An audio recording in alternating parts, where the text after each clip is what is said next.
आज जो ईमानदार जो यहाँ मौजूद है, अगर इस पैगाम को समझ लेंगे, खुदावंद खुदा कल नहीं, परसों नहीं, एक महीने के बाद नहीं, कुछ साल बाद नहीं, बल्कि आज अभी इसी जगह पर उनकी जिंदगी में एक बड़ा काम करेगा। हालेलुया।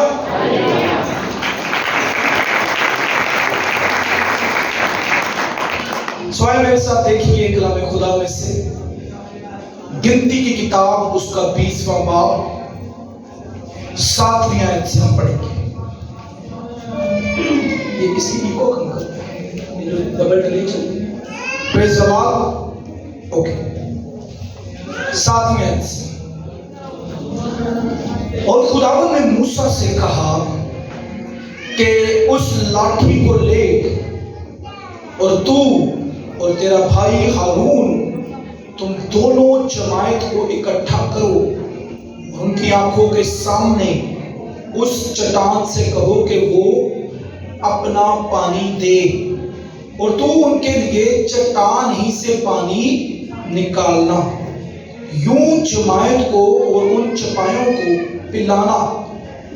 चनाचा मूसा ने खुदावंद के हुजूर से उसी के हुक्म के मुताबिक वो लाठी ली, कलामे खुदा का पढ़ा, सुना और इस पर अमल किया जाना हम सब के लिए बाइस बरकत। मैं यहीं तक पढ़ूंगा, लेकिन आप अपने घर जाकर इसे 13वीं आयत तक पढ़िएगा, क्योंकि टाइम कम है। सो अगला हिस्सा आपने अपने घर जाकर जरूर पढ़ना है। अपनी बाइबल बंद कर दीजिए और आगे की तरफ देखिए, मेरी तरफ देखिए, बाइबल बंद कर दीजिए। Praise the Lord. मेरे अजीज बहनों और भाइयों, खुदा ने मिस्र में 10 बड़े अजाइब दिखाए, और जब ये 10 बड़े अजाइब रूनुमा हुए, कहीं पर भी नहीं लिखा कि मूसा ने इन अजाइब के लिए दुआ की हो।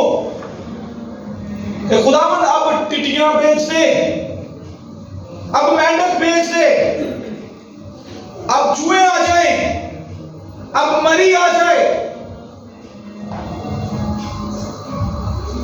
अब पानी जो है वो क्या बन जाए, लहू बन जाए। कहीं पर भी उसने ये दुआ नहीं की। उसने सिर्फ इख्तियार को इस्तेमाल किया। किस चीज को इस्तेमाल किया? इख्तियार को। इख्तियार के साथ वो बोला, दुआ नहीं की, बल्कि सिर्फ कमांड किया कि अभी ओले पड़ना शुरू हो जाए। सिंपल, ये नहीं कि वो घुटने टेक कर दुआ करने लगा, खुदावंद फरौन का दिल अभी तक नरम नहीं हो रहा, अब मैं तेरे हुजूर दुआ करता हूं कि तू ये काम कर दे, ये काम कर दे, ये काम कर दे। नहीं, वो वक्त के साथ साथ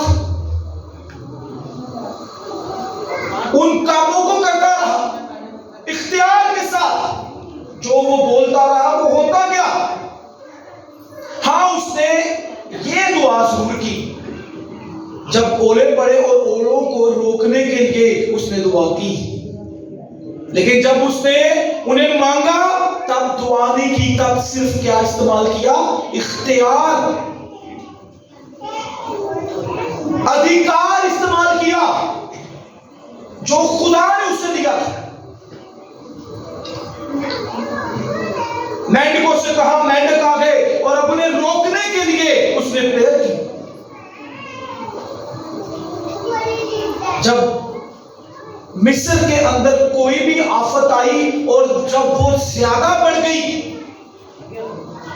तो फरौन क्या करता? मूसा को बुला लेता। ठीक है, अच्छा है, मैं तेरे लोगों को जाने देता हूं, पहले तू इसको तो कंट्रोल कर।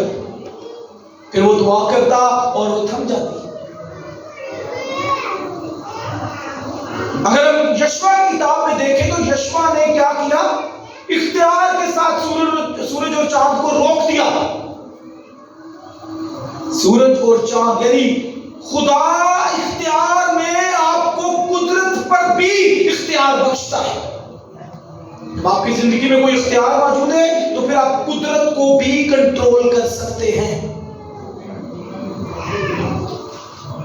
उसने सूरज और चांद के वक्त को थमा दिया।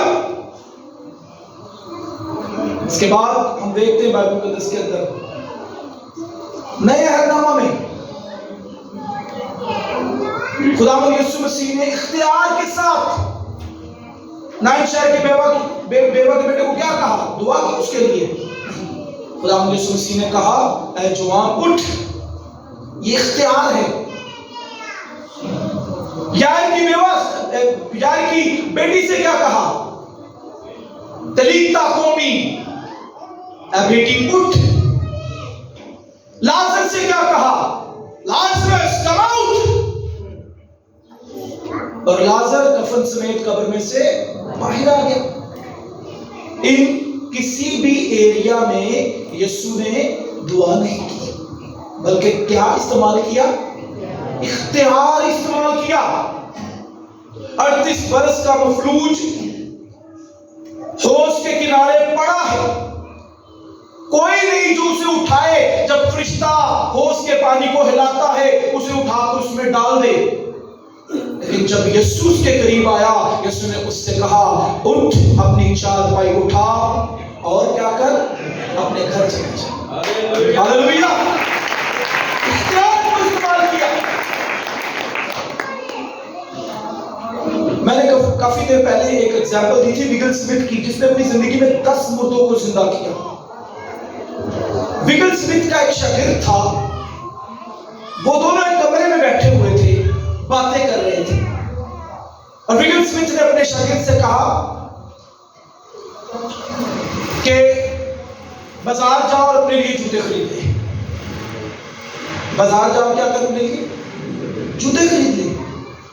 वो अपने कमरे में गया और कमरे में जाकर बड़ा हंसता था। लेकिन क्योंकि उसके उस्ताद ने कहा था, वो दुकान पर चला गया और जाकर दुकानदार से कहा कि मुझे जूते चाहिए। दुकानदार ने जब उसको देखा तो दुकानदार भी हंसना शुरू हो गया, किसको जूते चाहिए। वो क्यों हंसा और दुकानदार क्यों हंसा पता है? क्योंकि उसके पाँव नहीं थे उसके। लेकिन विगल स्मिथ ने इख्तियार के साथ कहा था, जा और अपने लिए जूते खरीद। दुकानदार ने कहा, चले ठीक है जी, ये जूते लेने आ गए, तो कौन से चाहिए? उसने कहा जी मुझे 8 नंबर और ब्लैक कलर के जूते चाहिए।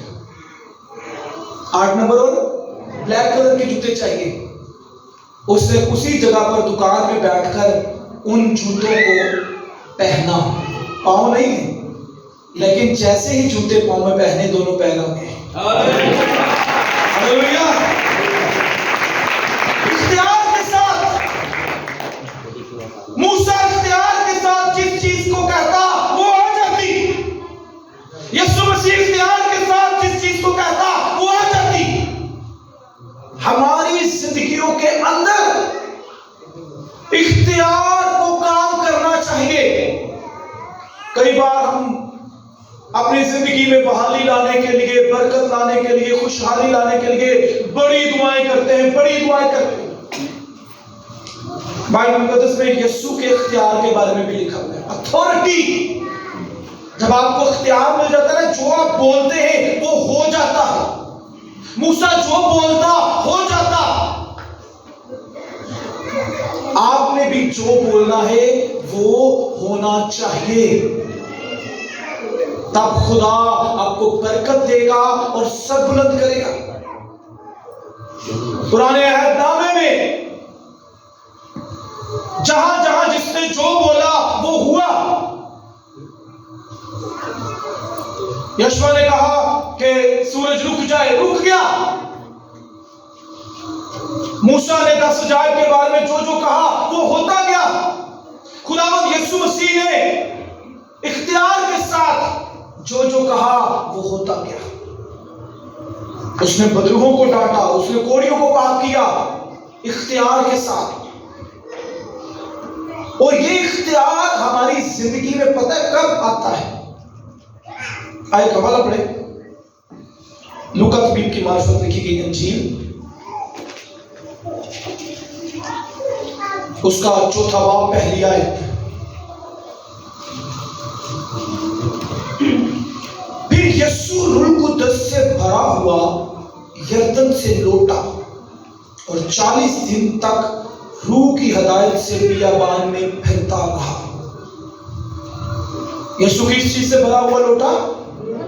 रूह कुदस से। जब उसने बपतिस्मा लिया, कलाम में लिखा था कि रूह कुदस कबूतर की सूरत में उसके ऊपर आ गया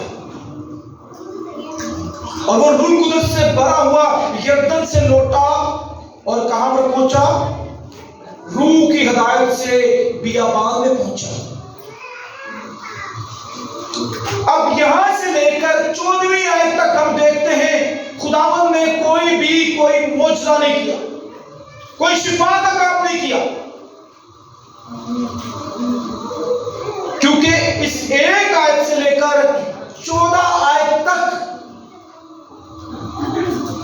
खुदावंद यीशु मसीह एक ऐसे प्रोसेस में से गुजर रहा था जिसमें उसने नो और नो किया। वो इब्लीस के हाथों आजमाया गया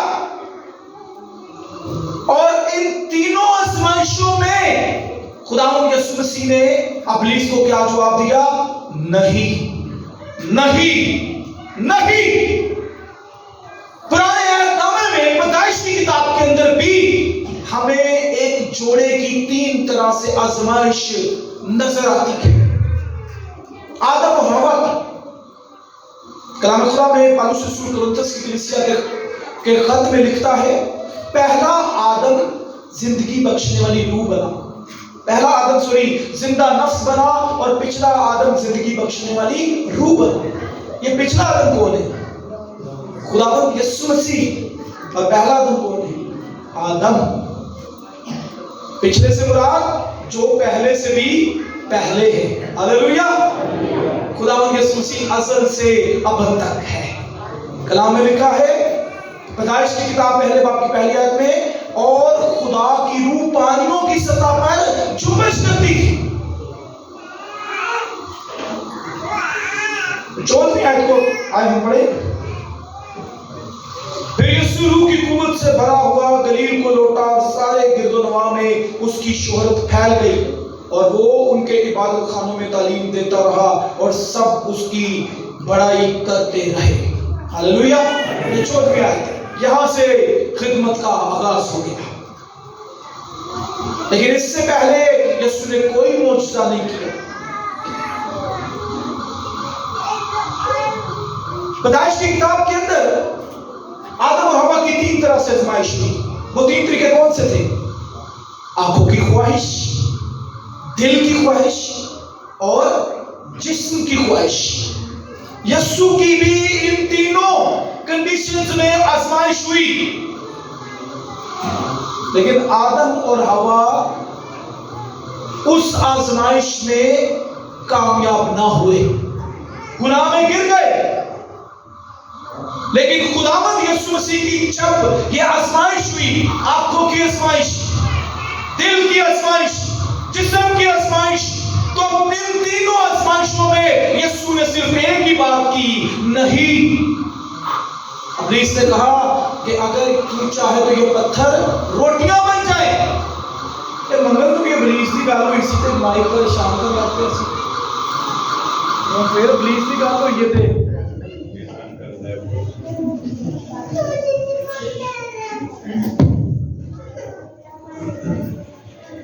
Praise the Lord. Hallelujah. इसकी को बंद ही रहने दें।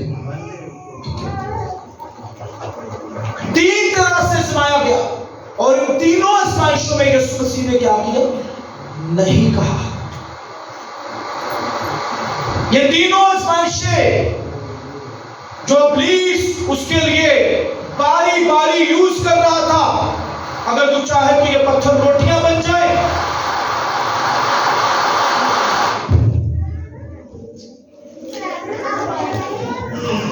सारी प्रस्तुति में अच्छा चल रहा है। ओके, अगर तू चाहे तो ये पत्थर रोटी बन जाए। और क्या हो कलाम खुदा में बंद कर दे वैसे सुना। खुदावंद ने कहा आदमी सिर्फ रोटी से जीता ना रहेगा बल्कि हर उस बात से जो खुदा के मुंह से निकलती, यानी द वर्ड ऑफ गॉड, खुदा का कलाम। इसका स्विच पीछे से टाइट करेंगे, ठीक है। खुदा का कलाम। फिर उसको किंगरे पर ले गया और कहा कि लिखा है कि तू अपने ताई नीचे गिरा दे, क्योंकि लिखा है कि वो अपने फरिश्तों को तेरी बाबत हुक्म देगा तो तेरे पांव को पत्थर से ठेस देगा। यीशु ने कहा नहीं, खुदावंद अपने खुदा की आजमाइश नहीं कर। अजीजों याद रखें, खुदावंद यीशु मसीह की जिंदगी में यह आजमाइश का प्रोसेस ना भी होता तब भी वो अपने लोगों की जिंदगियों में निजात के काम को कंप्लीट कर सकता था, क्योंकि वो कामिल इंसान और कामिल खुदा है। Hallelujah, hallelujah. वो कामिल इंसान और कामिल खुदा है। लेकिन यीशु ने इस सारे प्रोसेस में से गुजर कर हमें एक नमूना दिया। वो हमें सिखाना चाहता था कि जब कभी इब्लीस तुम्हें आंखों की ख्वाहिश में गिराने की कोशिश करे, उसे स्ट्रेट फॉरवर्ड कहे नहीं। जब कभी इब्लीस तुम्हें दिल की ख्वाहिश में गिराने की कोशिश करे तो तुम उसे कहो नहीं। जब कभी इब्लीस तुम्हें जिस्म की ख्वाहिश में गिराने की कोशिश करे तो तुम कहो नहीं। ये जो इख्तियार है ना, ये तब इस्तेमाल होता है जब इब्लीस के लिए आपके पास ना मौजूद है, दुनिया के कामों के लिए ना मौजूद है, जिस्म की ख्वाहिश के लिए ना मौजूद है, दिल की ख्वाहिश के लिए ना मौजूद है, आंखों की ख्वाहिश के लिए ना मौजूद है। साधु सुंदर सिंह कहते हैं खुदावंद के लिए इस रुए जमीन पर मरना आसान है। खुदावंद के लिए किसी ने गोली मार दी, कहानी खत्म। आसान है कि नहीं? किससे मुक जाता है ना मौत तो बाद। खुदावंद के लिए अगर कोई आपको फांसी दे दे, आसान है। खुदावंद के लिए कोई आपको जलते हुए तेल के कड़ाहे में डाल दे, आसान है। लेकिन इस दुनिया में खुदावंद के लिए जीना मुश्किल है। समझ रहे बात को? क्योंकि यहां पर आंखों की ख्वाहिश, जिस्म की ख्वाहिश और दिल की ख्वाहिश मौजूद है। बंदा मर गया तो चैप्टर क्लोज, लेकिन जब तक यहां पर मौजूद है, आप मैदान जंग में मौजूद है। आपको अपनी जिंदगी के हर अगले कदम पर इब्लीस के हर हमले वार का मुकाबला करना पड़ेगा, मुकाबला करना पड़ेगा। मेरे अजीज बहनों भाइयों, याद रखें, जब आपकी जिंदगियों में खुदावंद मौजूद है तो फिर आपको बाहर से कुछ नहीं लाना पड़ेगा। जो कुछ आपके पास है वही काफी है। जब आप इस दुनिया में इब्लीस का मुकाबला करना चाह रहे हैं तो फिर बाहर से कुछ नहीं लाना पड़ेगा। समसून के सामने एक बड़ी फौज खड़ी थी और उसके हाथ में सिर्फ एक गधे के जबड़े की हड्डी थी। बाहर से कुछ नहीं लाया। लड़ते लड़ते अचानक उसके हाथ में वो आ गई, उसने पकड़ ली और 1000 फिलिस्तीनियों को मार दिया। कुछ लाया बाहर से वो? इसके बाद हम देखते हैं मूसा के पास, जब वो फिरौन के पास पहुंचा तो उसके पास क्या थी? फौज फिरौन से लड़ने के लिए। उसके पास सिर्फ एक लाठी थी, बाहर से कुछ नहीं लाया। जो कुछ आपके पास है वही काफी है। एलिया जब सारपत की बेवा के पास गया तो उस बेवा की जिंदगी कैसे बच गई? एलिया ने उससे कहा, पहले मेरे लिए ला, ना तेरे आटे के मटके से आटा खत्म होगा और ना तेल की कुप्पी से तेल खत्म होगा। तुझे बाहर से कुछ नहीं लाना पड़ेगा, जब तक काल के दिन है खुदा यहीं से तुझे सब कुछ मुहैया करेगा। हालेलुया। दाऊद जब जाति जुलियत से लड़ने के लिए गया, उसने साउल के कपड़ों को पहना और वो क्या थे, उसका लिबास क्या था, भारी था, वो पहनकर चल ना सका। उसने कहा उसको मैंने आजमाया नहीं है। जो कुछ उसके पास था 5 पत्थर और 1 फलाकन, बस जो कुछ उसके पास था। पत्थर दाऊद के थे, फलाकन दाऊद का था, लेकिन निशाना खुदा का था। हालेलुया। जो कुछ आपके पास है वो काफी है। हम देखते हैं अलीशा के पास एक बेवा औरत आ जाती है, कहती है कि कर्जवा आया है, मेरे दोनों बच्चों को गुलाम बनाना चाहता है, मेरा शौहर मर चुका है। अलीशा ने उससे कहा, तेरे पास घर में क्या है? उसने कहा 1 प्याला तेल। अलीशा ने कहा काफी है, बाहर से कुछ नहीं ला, यही काफी है, और इससे तेरा कर्ज भी उतरेगा और तू अपने घर में सुख की रोटी भी खाएगी। जो कुछ आपके पास मौजूद है वो काफी है। आपके पास 5000 की नौकरी है ना, तो वो काफी है आपके पास, बाहर से लाने की जरूरत नहीं है, उसी में खुदा बरकत देगा। आपने अपनी बेटी की शादी रख दी है ना, और आपके पास शादी की जरूरत के लिए 5 लाख चाहिए, आपके पास 50,000 है, वो 50,000 काफी है। उस 50,000 के बाद आपके लिए खुदा आसमान खोल देगा। हालेलुया। नए अहदनामा के अंदर जब यीशु मसीह ने 5,000 को खाना खिलाया, तो सिर्फ एक बच्चे के पास 5 रोटियां और 2 मछलियां थी। यीशु ने कहा काफी है, ये काफी है, बस तुम क्या करो। यीशु ने इख्तियार का इस्तेमाल किया, इनको टोलियों में बिठा दिया, 50-50, 100-100 की लाइनों में बिठा दो, और उसी 5 रोटियों और 2 मछलियों से सबने खाया। जो कुछ आपके पास है वो काफी है। आपकी जेब में सिर्फ और सिर्फ 10 रुपए है ना, वो जो आपके हैं वो आपके पास है, वो काफी है। उसके बाद सिर्फ आपने ईमान रखना है कि खुदा आपके लिए क्या कर सकता है। कई बार हम इन्हीं फिक्रों में रहते हैं, मुझे सैलरी कम मिलती है, मेरे अखराजात ज्यादा हैं, मेरी जिंदगी में प्रॉब्लम्स है, मेरी जिंदगी में मुश्किलात है, मेरी जिंदगी में परेशानियां हैं, मेरा बिजनेस छोटा है। अजीजों याद रखें, चाहे आपका बिजनेस छोटा है वो काफी है, उससे आपका खानदान और घराना अच्छे तरीके से गुजरान कर सकता है। कभी भी इस दुनिया में रहते हुए जिस्म की ख्वाहिशों की वजह से, आंखों की ख्वाहिशों की वजह से, दिल की ख्वाहिशों की वजह से गिरना चाहिए, बल्कि खुदा पर ईमान रखिए। तब आप अपनी जिंदगी के अंदर उस अख्तियार को यूज कर सकते हैं जो सिर्फ बोलने से आपकी जिंदगी में बड़े बड़े काम कर सकता है। लेकिन अगर आप अपनी जिंदगी के अंदर किसी भी चीज के लिए सिर्फ फिक्र करते हैं, कलाम में लिखा है किसी चीज की फिक्र ना करो, मुझे तुम्हारी फिक्र है। वाइस की किताब उसके 3 बाब में लिखा है कि जो कुछ आसमान के नीचे जमीन पर होता है उसका एक वक्त है, लेकिन पूरी बाइबल में कहीं पर भी ये नहीं लिखा हुआ कि फिक्र का भी एक वक्त है। खुदावंद कहता है तुम्हारी कदर तो चिड़ियों से ज्यादा है। तुम्हारी कदर किनसे ज्यादा है? चिड़ियों से ज्यादा है। इसलिए अपने इख्तियार को इस्तेमाल करें। अभी लास्ट टाइम, अभी थोड़ी देर पहले हमने 2 गीत गाए।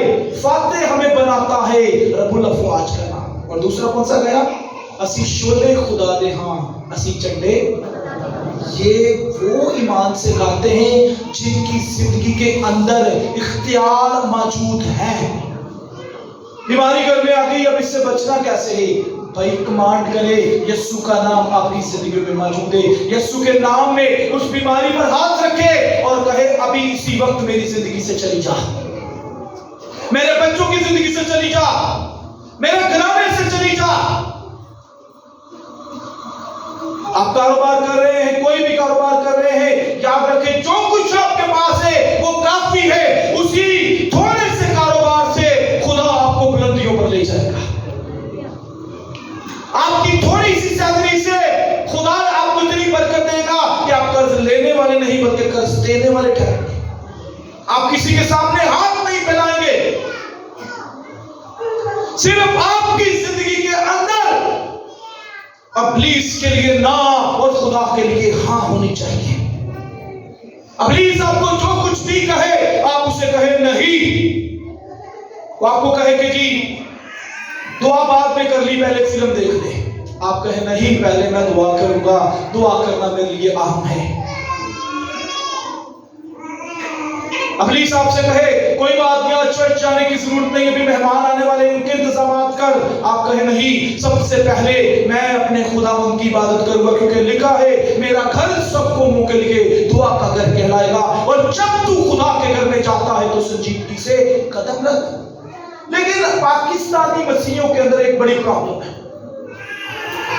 वो जिस्म की ख्वाहिश, आंखों की ख्वाहिश और दिल की ख्वाहिश को खुदा से ज्यादा क्या करें भाई साहब, ज्यादा अहमियत देते।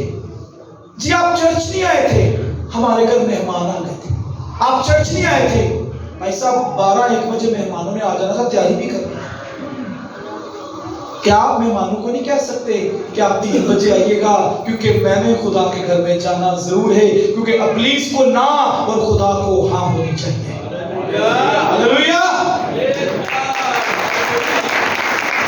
एक आयत से लूका 4 बाब 1 आयत से 14 आयत तक कोई मुआजिजा नहीं, कोई शिफा नहीं, सिर्फ इब्लीस को यह कहा जा रहा था नहीं नहीं नहीं, तू जो कुछ कह रहा है वो सब ना है,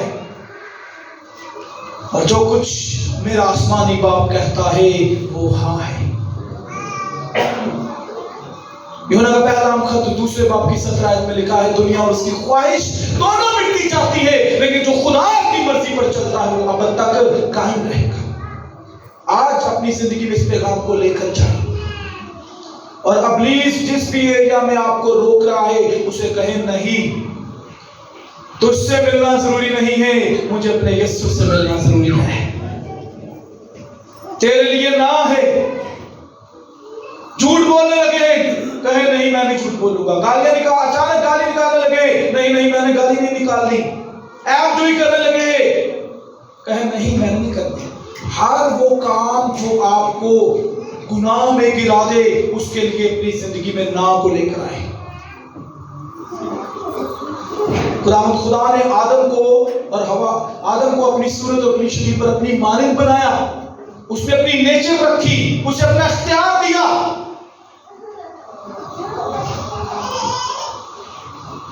और आदम ने क्या किया? आदम और हवा ने दिल की ख्वाहिश, आंखों की ख्वाहिश और जिस्म की ख्वाहिश को देखते हुए गुनाह में गिर गए। मैं यकीन जाने अपने चर्च की कई फैमिलियों में जब जाता हूं, उनसे पूछता हूं कि आप चर्च नहीं आते, आप दुआ नहीं करते, आप खुदा को तरजीह नहीं देते, आप अपनी दया की भी नहीं देते, आप वो भी खुदा का हिस्सा खा जाते हैं, वजह क्या है? और उनके बड़े अनोखे से जवाब होते हैं, अजीब होती है। वो जी बचे नहीं, वो इधर लग गए, वो बिल ज्यादा आ गया था, ऐसे हो गया, वो मेहमान आ गए थे, आज बस तैयारी नहीं हो पाई, सुबह उठे लेट थे, रात को फंक्शन पर गए थे। तो मैं सोच रहा हूं, आप जानते हैं कि इस इलाके में तकरीबन 10 से 11 चर्च है, और इन 10-11 चर्चों में से हमारा चर्च सबकी नजर में नंबर 1 पर है।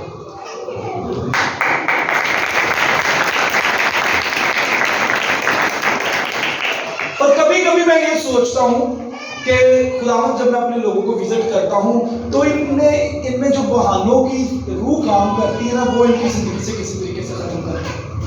क्या ख्याल है? ये बहाने जो वो आदम और हवा ने फल खाया, आदम से पूछा, उसने कहा जो औरत तूने मुझे दी थी उसने खिला दिया। और उसने क्या कहा? उसने कहा जी इब्लीस ने हमें बहका दिया। कई बार हम भी अपने ऊपर आया इल्जाम किसी और पर डाल देते हैं, फिर वो किसी और पर डाल देते हैं, यही सिलसिला चलता है। और ऐसे हम समझते हैं कि हम बिल्कुल अच्छी लाइफ गुजार रहे हैं। आपकी जिंदगी के अंदर इब्लीस के लिए ना और खुदावंद यीशु मसीह के लिए हाँ होनी चाहिए, तब आप इख्तियार को इस्तेमाल करें। अगर आपके अंदर खुदावंद का दिया हुआ इख्तियार मौजूद है ना, तो आप सूरज को भी रोक सकते हैं, खाली यीशु नहीं रोक सकता। क्या ख्याल है जी? रोक सकते कि नहीं रोक सकते? सूरज को रोक सकते हैं, चांद को रोक सकते हैं, बहरे कुलज़म को दो टुकड़ों में तकसीम कर सकते हैं, मुर्दों को जिंदा कर सकते हैं। विगल स्मिथ अगर मुर्दों को जिंदा कर सकता है तो आप भी मुर्दों को जिंदा कर सकते हैं। सिर्फ कब? जब इब्लीस के लिए आपकी जिंदगी में ना है और खुदावंद के लिए आपकी जिंदगी में हाँ है। हालेलुया। कई बार हम अपनी जिंदगी में बहुत सी चीजों के लिए बाद में पछताते हैं। बाद में क्यों पछताते हैं? क्योंकि पहले हम इब्लीस को हाँ करते रहे हैं और खुदा को ना करते रहे हैं, और उसके बाद फिर हम पछताते हैं।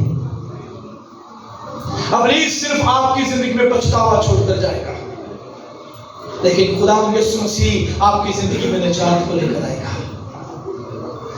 इब्लीस सिर्फ आपके आंखों में आंसू देखना चाहता है, लेकिन यीशु मसीह उन आंखों को आंसुओं को पोंछने की कुदरत रखता है। हालेलुया। इब्लीस आपके खानदानों में बंटवारे डालना चाहता है, आपको तोड़ना चाहता है, आपको गुमराह करना चाहता है, आपको बदी में गिराना चाहता है, आपको गुनाह में गिराना चाहता है, लेकिन यीशु मसीह ने कहा मैं इसलिए आया तुम जिंदगी पाओ और कसरत से पाओ। हालेलुया। आए मेरे प्रभु यीशु के लिए जोरदार तालियां।